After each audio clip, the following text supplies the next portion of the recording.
চতুর্থবারের মতো মহাকাশে স্যাটেলাইট উৎক্ষেপণের ঘোষণা দিয়েছে কিম জং উনের দেশ উত্তর কোরিয়া। ২৭ মে থেকে ৪ জুনের মধ্যে মহাকাশে স্যাটেলাইট উৎক্ষেপণ করা হবে বলে জানিয়েছেন দেশটি।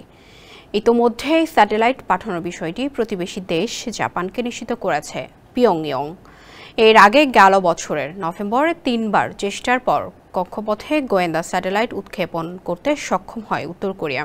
জাপানের কোস্ট গার্ডের বরাত দিয়ে সংবাদ মাধ্যম আল জাজিরা জানিয়েছেন, রোববার দিবাগত মধ্যরাত থেকে পরের সপ্তাহের সোমবার পর্যন্ত ৮ দিনের একটি টাইম পিরিয়ড শুরু করেছে উত্তর কোরিয়া।